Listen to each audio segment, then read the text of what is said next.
The Stone Age had a serious problem that sounds completely impossible. Sometimes people ran out of stone. Not all stone. Mountains did not disappear overnight. Rivers did not suddenly stop producing rocks. Nobody woke up to discover that the entire landscape had been replaced with carpet. The problem was much more annoying. They ran out of good stone. Because despite what the name Stone Age suggests, you could not pick up any random rock and immediately turn it into a knife. Most stones were extremely committed to remaining stones. Some were too soft, some were too rough, some shattered into useless chunks. Others looked perfect until the first strike, when they revealed a hidden crack and converted themselves into expensive gravel. A prehistoric toolmaker could stand in a valley containing millions of rocks and still have no suitable material. Which means the Stone Age occasionally experienced a supply shortage while being completely surrounded by supplies.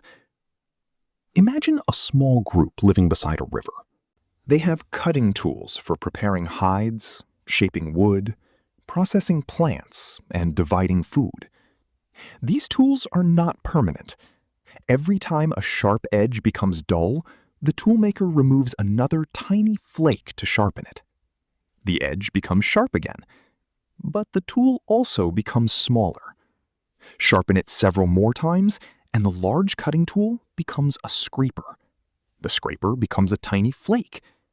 The tiny flake eventually becomes an object someone keeps in a pouch, while insisting that it is still useful. Useful for what? Possibly cutting one suspiciously small piece of string. Then, one morning, Koro's best cutting tool breaks. This is inconvenient because the group has hides to prepare, wooden shafts to shape, and food that would ideally become smaller before anyone tries to eat it. Boro, the group's most confident man and least successful geologist, announces that finding another rock will take only a few minutes. He returns carrying the largest stone he can physically move. It is impressive. It is heavy. It has absolutely no interest in becoming a knife. Boro believes the problem can be solved by hitting it harder. This is a recurring idea throughout human history. Koro tests stones from the riverbank. One crumbles. Another splits through the middle.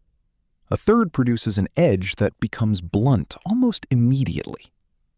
The river has provided a remarkable selection of stones, none of which are willing to cooperate. Good tool stone needs particular qualities. It should break predictably. It should produce a thin, sharp edge. It must be hard enough to cut, but not so unpredictable that every strike becomes a geological surprise.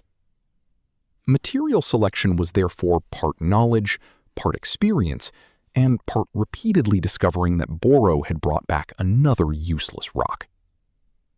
Eventually, the group examines its old tools. A broken cutting tool might still become a smaller scraper. A thick fragment might produce one more useful edge. A discarded core, the remaining lump from which flakes had already been removed, might contain enough material for one final attempt. This is prehistoric recycling. Not because anyone had developed a deep environmental philosophy, because the alternative was walking for 2 days. When good stone was scarce, yesterday's rubbish became today's emergency supply. Old camps could contain discarded flakes, broken tools, and exhausted cores. Most pieces would be useless, but sometimes a fragment abandoned years earlier still had one workable edge. To an archaeologist, this is an artifact. To a desperate toolmaker, it is the drawer where someone keeps spare cables. You do not know what half of them belong to, but throwing them away feels dangerous. The elder, Tim, remembers an old campsite farther upstream. The group travels there and searches through the remains of earlier toolmaking. They find dozens of flakes. Most are too small. Some are damaged. Several are so worn that even Koro, who has become emotionally attached to a stone chip the size of a fingernail, agrees that they are finished. Then they find an old core. It is not large, it has already been worked heavily, but one side still has the correct angle for removing another flake. This is the kind of moment where skill matters. If Koro strikes too high, nothing useful happens. If he strikes too low, the core may break. If Boro touches it, the group may need to reconsider every decision that brought him here. Koro prepares the edge, chooses the angle, and strikes once. A long, thin flake separates. For several seconds, Koro is the most important person in human history. Then Ina reminds him that the group now owns exactly one new cutting edge and has not solved the actual problem. Because one successful flake is not a supply system. The group needs more raw material. The nearest reliable source may be far away, perhaps at a rocky outcrop, exposed hillside, or river deposit they visited before. But transporting stone creates another problem. Stone is heavy. Carrying a large block for many kilometers uses energy, and energy is not free when every meal has to be found, gathered, or caught. So people could reduce the stone near its source. They removed poor outer material and carried smaller prepared cores, useful flakes, or partly finished tools. In other words, they did not carry the mountain. They carried the valuable part of the mountain.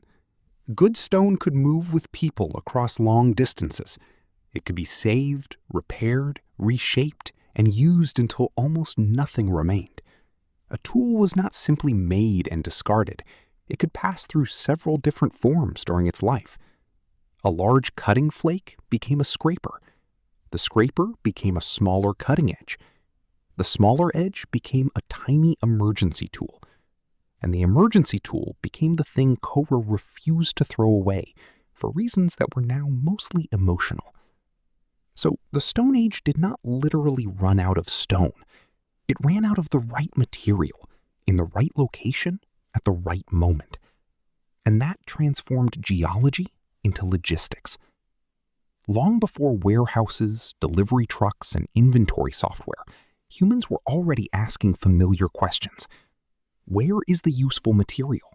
How much should we carry? Can this broken item be repaired? And why has Boro brought the enormous, useless boulder with us again? The technology was primitive. The supply chain problem was not.